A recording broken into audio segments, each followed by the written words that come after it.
Hello friends, स्वागत है आप सभी का आपके अपने YouTube channel study session with HM में। तो फ्रेंड्स, आज हम RBC class 10 science chapter number 7 परमाणु सिद्धांत, तत्वों का आवर्ती वर्गीकरण व गुणधर्म को कंटिन्यू रखेंगे। और आज का जो हमारा वीडियो लेक्चर नंबर 2 है, ठीक है। वीडियो लेक्चर नंबर फर्स्ट यानी इंट्रोडक्शन लेक्चर में मैंने आपको बताया था, ये सारी बातें जो आपको दिख रही है अपनी स्क्रीन पे, ये सारी बातों को समझाया था। क्या क्या बताया था मैंने बताया था कि परमाणु सिद्धांत, तत्वों का आवर्ती वर्गीकरण व गुणधर्म अध्याय 7 मुख्यतः बताता क्या है हमारे को, ये हमारे को सिखाता क्या है। मैंने बताया था अध्याय जो 7 है वो 3 बातों में विभाजित है, यानी हमारे को 3 बातें समझ में आएंगी। इसमें क्या क्या समझ में आएगा?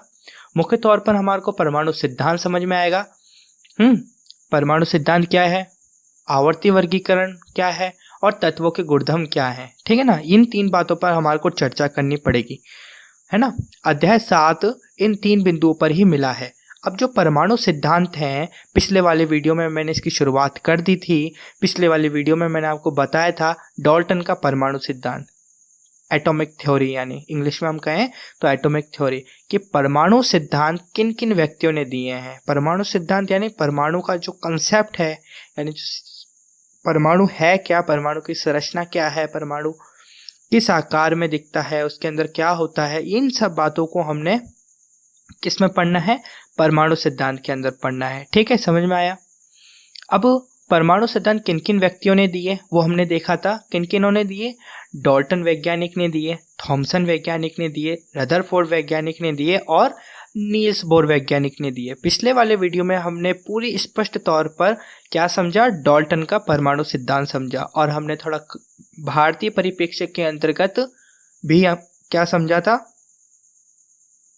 कणाद ने भी, महर्षि कणाद जो थे, उन्होंने सालों वर्षों पहले ही इसकी गणना कर दी थी, किसकी?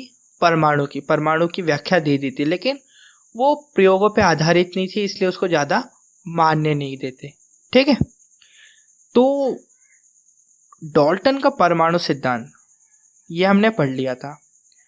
सेकंड में हमारे को पढ़ना है आज थॉमसन का परमाणु मॉडल, और तीसरा रदरफोर्ड का स्वर्ण पत्र प्रयोग। समझ में आया? क्या करना है आज अपन को क्लियर? थॉमसन का परमाणु मॉडल और रदरफोर्ड का स्वर्ण पत्र प्रयोग आज की इस वीडियो में हम क्लियर करेंगे, ठीक है। तो स्टार्ट करेंगे फिर थॉमसन का परमाणु मॉडल से। समझ में आया? चलो फिर देखो, परमाणु सिद्धांत के अंतर्गत हमें क्या स्टार्ट करना है, थॉमसन का परमाणु मॉडल। तो देखिए, एग्जाम की दृष्टि में थॉमसन का परमाणु मॉडल सिर्फ ज्ञान की बात है कि ज्ञान में आप रखो, इसको थोड़ा समझ में रखो। बाकी इसका एग्जाम में एक भी प्रश्न नहीं पूछा जाता है। प्रश्न पूछा जाता है आपसे इस वाले में से, ये जो है ना रदरफोर्ड का स्वर्ण पत्र प्रयोग, इसमें से प्रश्न पूछा जाता है, ठीक है। तो आपको ध्यान रखना है इस बात का। तो चलो फिर, अब तक इलेक्ट्रॉन व प्रोटॉन की खोज हो चुकी थी। कब तक? जब तक डाल्टन के समय, है ना, डाल्टन के समय नहीं था ये, इलेक्ट्रॉन व प्रोटॉन की खोज नहीं हुई थी। लेकिन जे थॉमसन की समय तक इलेक्ट्रॉन व प्रोटॉन की खोज हो चुकी थी। परमाणु में इलेक्ट्रॉन व प्रोटॉन की आंतरिक संरचना को समझने के लिए, परमाणु में इन इलेक्ट्रॉन व प्रोटॉन की आंतरिक संरचना, यानी ये कहाँ स्थित होते हैं इलेक्ट्रॉन व प्रोटॉन, इनको समझने के लिए मॉडल विकसित किए जा रहे थे, है ना। अलग अलग मॉडल विकसित किए जा रहे थे। परमाणु संरचना संबंधी पहला मॉडल किसने दिया? सन 1898 में सर जे थॉमसन ने प्रस्तुत किया था, है ना। उनके अनुसार परमाणु 10 की घात -10 मीटर के आकार का एक धन आवेशित गोला होता है। उनके अनुसार, यानी जे थॉमसन के अनुसार, परमाणु कैसा होता है? 10 की घात -10 मीटर के आकार का। उसका आकार कितना होता है? 10 की घात -10 मीटर के आकार का एक धन आवेशित गोला होता है, यानी वह उसमें कैसा आवेश पाया जाता है? धन आवेश पाया जाता है, ठीक है ना। जिसमें समान मात्रा में ऋण आवेशित इलेक्ट्रॉन वितरित होते हैं। जिसमें समान मात्रा में, किसकी समान मात्रा में? जितने धन आवेशित हैं, जितने धन आवेश है उतनी ही मात्रा में कौन से आवेश होंगे? ऋण आवेश समान मात्रा में वितरित होते हैं, ठीक है ना। इसे उन्होंने किस अपने वहां पर परिप्रेक्ष्य में किससे समझाया, प्लम पुडिंग के मॉडल से। तो इसे प्लम पुडिंग मॉडल भी कहा जाता है, किसे, थॉमसन के परमाणु मॉडल को। ठीक है, यह एक प्रकार का क्रिसमस केक है, कौन, प्लम पुडिंग। यहाँ धनावेश को पुडिंग की तरह माना गया है जिसमें इलेक्ट्रॉन प्लम की तरह लगे होते हैं। ठीक है ना। अगर हम इसके भारतीय परिप्रेक्ष्य में देखें, इसे भारतीय परिप्रेक्ष्य में बूंदी के लड्डू या तरबूज की तरह भी समझा जा सकता है। किसे, यदि हम इसके भारतीय, अच्छा आपको समझ में नहीं आ रहा है तो ये देखिए डायग्राम देखिए एक बार, इस डायग्राम में आपको समझ में आ जाएगा। देखिए इसे भारतीय परिप्रेक्ष्य में बूंदी के लड्डू या तरबूज की तरह भी समझा जा सकता है। तरबूज का जो लाल भाग आपको दिख रहा है ना, तरबूज का लाल भाग धनावेश की तरह तथा मध्य में लगे जो बीज आपको दिख रहे हैं ना डायग्राम में, इलेक्ट्रॉन की तरह होते हैं। ठीक है ना। इस मॉडल में थॉमसन ने स्पष्ट किया था कि परमाणु में धनावेश तथा ऋणावेश की मात्रा समान होती है। क्या बताया था, ये जो थॉमसन जी ने बताया कि जो परमाणु में धनावेश तथा ऋणावेश की जो मात्रा होती है वह समान होती है, तथा परमाणु वैद्युतीय रूप से यानी विद्युत रूप से कैसा होता है, उदासीन होता है। हम देखते हैं प्लस है और माइनस है, +5 और -5 को यदि हम ऐड करें तो हमारे को क्या मिलता है, 0 मिलता है, और 0 की जो अवस्था है वो कहलाती है उदासीन अवस्था। समझ में आया ना। तो ये चीज है। तो थॉमसन का परमाणु मॉडल इतना ही है, इस डायग्राम से आप समझ सकते हैं Thomson's atomic model. Atomic model आपको लेफ्ट में दे रखा है और वाटरमेलन, इन दोनों की क्या कर रखी है हमने, अंतर देख रखा है। समझ में आया। अब अपन चलते हैं अपने मेन मुद्दे पर, जो कि है रदरफोर्ड का स्वर्ण पत्र प्रयोग। तो ये हमारे को बहुत इंपॉर्टेंट है हमारे लिए, इसको समझना है अपन को। ठीक है ना। तो रदरफोर्ड का स्वर्ण पत्र प्रयोग क्या है भैया। तो रदरफोर्ड का जो स्वर्ण पत्र प्रयोग है, पहले आपको उसका चित्र दे देता हूँ कि उनका जो मॉडल था ना, उन्होंने जो लास्ट में सारे प्रयोग करके निष्कर्ष निकाल कर और बहुत सारा काम कर कर उन्होंने जो लास्ट में मॉडल तैयार करा वो कैसा दिखता था, वो कुछ इस प्रकार का दिखता था। देख रहे हैं ना, ये जो ग्रीन ग्रीन एक बॉक्स दिख रहा है, ये बिल्कुल उनका ही मॉडल था। तो इस मॉडल को बनाने के पीछे उनके कुल मैं आपको वो बता देता हूँ 4 स्टेप थे जिनको अपन को फॉलो करना है, जिनको अपन को समझना है। तो रदरफोर्ड का जो स्वर्ण पत्र प्रयोग है उन्होंने 4 स्टेप्स में कंप्लीट करा, और जो 5वां स्टेप है, वैसे टोटल 5 हैं, 4 स्टेप उनके इसके अंतर्गत आते हैं और 5वां होता है कमियां का, है ना, लिमिटेशंस का। तो मैं अभी आपको 4 पर केंद्रित करवाऊंगा ध्यान। तो पहला आपको क्या होता है, पहला स्टेप कौन सा, उन्होंने रदरफोर्ड जी ने पहला जो स्टेप था वो कौन सा लिया, वो लिया था प्रयोग का, यानी एक्सपेरिमेंट का। उन्होंने एक्सपेरिमेंट किया। क्या एक्सपेरिमेंट किया वो भी हम देखेंगे, पहले हम बिंदुओं को क्रमागत रूप से याद कर लें। ठीक है ना। रदरफोर्ड का स्वर्ण पत्र प्रयोग में सबसे पहला जो स्टेप है वो है प्रयोग का, यानी एक्सपेरिमेंट का। क्लियर है। और जो दूसरा है वो है प्रेक्षण का, यानी जो प्रयोग करा उन्होंने, प्रयोग में कुछ घटनाएं घटी होंगी तो उन घटनाओं को उन्होंने एब्जॉर्ब किया, उनसे प्रेक्षित हुए और उनको लिख लिया। ठीक है ना, उन्होंने एब्जॉर्ब करके उनको लिख लिया, तो एब्जॉर्प्शन है ना। फिर तीसरा जो स्टेप था, प्रेक्षण करके उन्होंने निष्कर्ष निकाला, कंक्लूजन किया। ठीक है ना, कंक्लूजन यानी उसको देखा कि ये क्यों हो रहा है भाई, ऐसा क्यों हो रहा है। यदि मैंने प्रयोग करा, प्रयोग में कुछ घटनाएं घटी, वो क्यों घट रही हैं घटनाएं, ठीक है ना, वो सारी बातें उन्होंने कहाँ लिखी, निष्कर्ष में लिखी। ठीक है ना। ठीक। फिर चौथा, उन्होंने ये सारी काम हो गए, फिर उन्होंने तैयार करा मॉडल। फाइनली उन्होंने क्या कर लिया, मॉडल तैयार कर लिया। तो ये जो 4 चीजें हैं ये आपको देखनी है, प्रयोग, प्रेक्षण, निष्कर्ष और मॉडल, जिसे हम इंग्लिश में कहते हैं एक्सपेरिमेंट, ऑब्जर्वेशन, कंक्लूजन और मॉडल। ठीक है ना। अब हमने देखा ये कड़ी कहाँ से चलती आ रही है, डाल्टन साहब की तरफ से चलती आ रही है। डाल्टन सर ने मॉडल प्रस्तुत करा, उनकी कमी निकली। थॉमसन सर ने क्या करा, मॉडल प्रस्तुत करा, उनकी गलती निकली। अब रदरफोर्ड ने क्या करा, मॉडल प्रस्तुत किया, इनकी भी क्या निकलेगी, कमी निकलेगी, यानी लिमिटेशन निकलेंगे। तो वो अपन डिस्कस करेंगे कमियों में, यानी 5वें बिंदु में। तो स्टार्ट करेंगे फिर प्रयोग से। ठीक है। देखो सबसे पहले अपन स्टार्ट करेंगे एक्सपेरिमेंट। तो उन्होंने एक्सपेरिमेंट कैसे किया तो वो देखें। तो दिखेगा आपको अर्नेस्ट रदरफोर्ड तथा उनके शिष्यों ने सन 1911 में सोने की बहुत पतली झिल्ली, जिसे हम इंग्लिश में क्या कहते हैं, गोल्ड फॉइल पर अल्फा कणों की बमबारी का प्रयोग किया। किसका प्रयोग किया? अल्फा कणों की बमबारी का प्रयोग किया। अच्छा, अल्फा कण किस प्रकृति के होते हैं? क्या धनावेश प्रकृति के होते हैं या ऋणावेश प्रकृति के होते हैं? मैं आपको बताऊं कि अल्फा कण धनावेश प्रकृति के होते हैं, है ना। यानी आप समझ सकते हैं कि पॉजिटिव यानी धन आवेशों की उन्होंने बमबारी कराई। कहाँ पर? गोल्ड फॉइल पर, ठीक है ना। इससे सोने की पतली झिल्ली जिसकी जो मोटाई है वो कितनी थी? 10⁻⁻7 मीटर, या इसको हम सरल रूप में लिखें तो 100 नैनोमीटर पर उच्च ऊर्जा वाले अल्फा अल्फा कण कहाँ से लिए गए? हीलियम के नाभिक से। हीलियम की जो नाभिक है ना, उसके हीलियम की नाभिक को ही हम अल्फा कण कहते हैं, ठीक है ना। कि बमबारी की गई, किस पर की गई? गोल्ड फॉइल पर। जो आपको दिख रहा है ना पीला पीला, सबसे पहले वाले डायग्राम में देखिए जो पीला पीला, ये क्या है? गोल्ड फॉइल, ठीक है। फिर लिखा है झिल्ली के चारों तरफ जिंक सल्फाइड से लेपित वृत्ताकार पर्दा रखा गया, जिससे कि बमबारी के बाद अल्फा कण इस पर्दे से टकराकर फ्लैश उत्पन्न करता है। इस प्रकार अल्फा कण की दिशा ज्ञात हो जाती है। अब जो आपको ये डायग्राम में ग्रीन ग्रीन जो एरिया दिख रहा है ना, वो क्या है? सल्फाइड।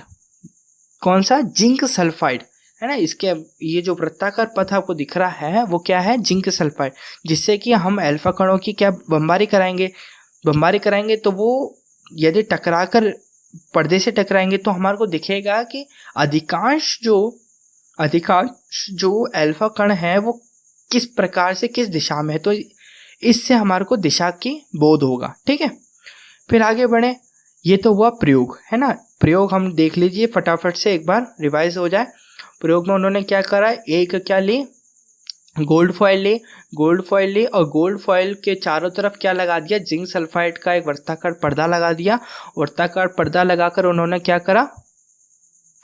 जो हीलियम के नाभिक हैं उनकी, यानी हम कह सकते हैं अल्फा कणों की बमबारी कराई। किस पर? गोल्ड फॉइल पर, ठीक है। ये काम करा। अब इससे क्या हुआ? कौन कौन सी घटनाएं घटी वो हम देखेंगे सेकेंड स्टेप में, जो कि है प्रेक्षण, है ना। तो उन्होंने क्या क्या देखा वो देखें। तो पहली बात जो उन्होंने देखी वो थी अधिकांश जो अल्फा कण हैं सोने की झिल्ली से बिना विक्षेपित हुए यानी बिना टकराए हुए सीधे ही निकल गए, बिल्कुल सीधे ही निकल गए। जिस प्रकार से आप देख रहे हैं डायग्राम फर्स्ट के अंदर। अभी डायग्राम सेकंड को मत देखो, उसको मैं भी समझाऊंगा, लेकिन डायग्राम फर्स्ट को देखो। उसमें क्या दिख रहा है? अधिकांश अल्फा कण सोने की झिल्ली से बिना विक्षेपित हुए यानी बिना टकराए हुए सीधे ही निकल गए। देख रहे हो ना कितने सारे अल्फा कण गए और सीधे ही बिल्कुल निकल गए, ठीक है। फिर दूसरा इन्होंने प्रेक्षण क्या निकाला? दूसरा इन्होंने घटना क्या घटी वो देखी। क्या थी? बहुत कम अल्फा कण कुछ अंश कोण से विक्षेपित हुए, जो कि आपको दिख रहा है कुछ अंश कोण से विक्षेपित हो रहे हैं। मैं आपको पॉइंटेड करना चाहूंगा, देखिए ये जो दिख रहा है ना आपको, ये कुछ कोण विक्षेपित हुए हैं, कुछ डिग्री कोण पर विक्षेपित हुए हैं। ये जो दिख रहे हैं ना ये एरिया, और ये कौन से हैं? बिना टकराए हुए बिल्कुल सीधे ही निकल गए। ये था दूसरा। पहला क्या था? अधिकांश अल्फा कण सोने की झिल्ली से बिना विक्षेपित हुए सीधे ही निकल गए। दूसरा था बहुत कम अल्फा कण कुछ अंश कोण से विक्षेपित हुए। और फिर तीसरा है 20,000 अल्फा कणों में एक अल्फा कण का विक्षेपण, यानी उसका जो टकराना था 180 डिग्री के कोण से हुआ। यानी उसका जो रिफ्लेक्शन था, रिफ्लेक्ट हुआ, वो कैसे हुआ? 180 डिग्री पर। यानी बिल्कुल ये जो स्रोत आपको दिख रहा है, ये जो स्रोत है ये क्या भेज रहा है? अल्फा कण भेज रहा है ना। ये अल्फा कण ऐसे जा रहे हैं, ठीक है। मैं आपको बना के दिखाऊं तो किस प्रकार से दिखाऊंगा, देखो।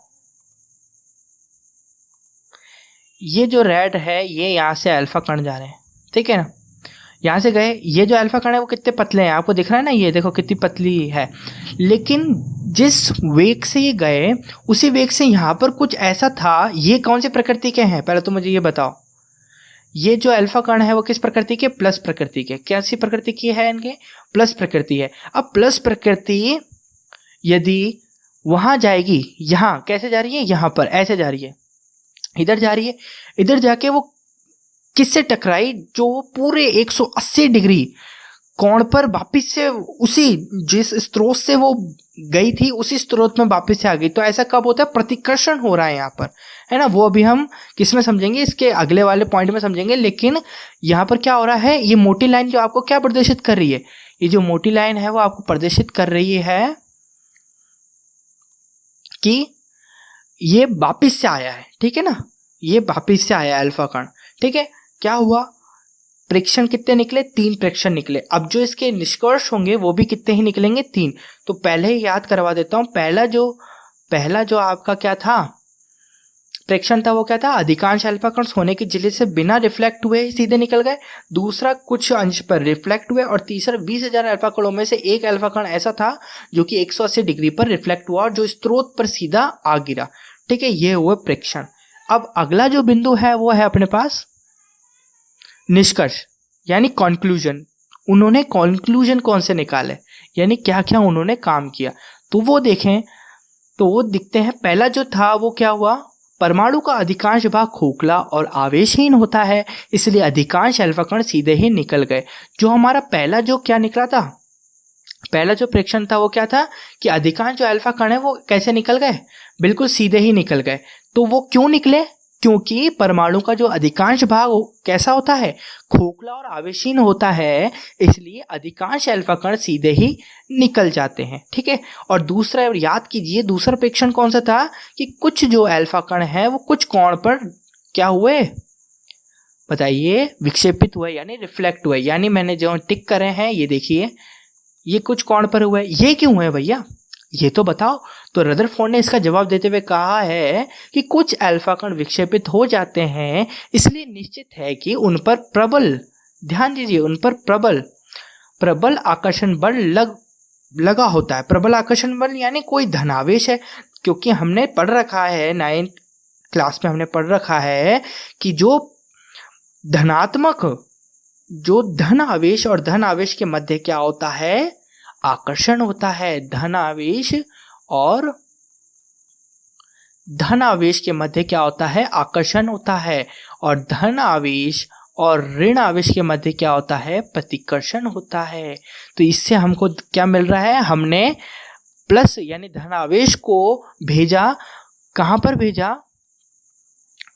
गोल्ड फॉइल के ऊपर। तो वहां पर कहीं पर छोटे से उसमें कहीं आयतन में क्या उपस्थित था? धन आवेश उपस्थित था। तो उसने उसके ऊपर प्रबल प्रतिकर्षण बल लगाया, जिससे कि वो वापस से इधर की तरफ आ गया, ठीक है ना। किधर की तरफ आ गया? बिल्कुल उसी की तरफ आ गया।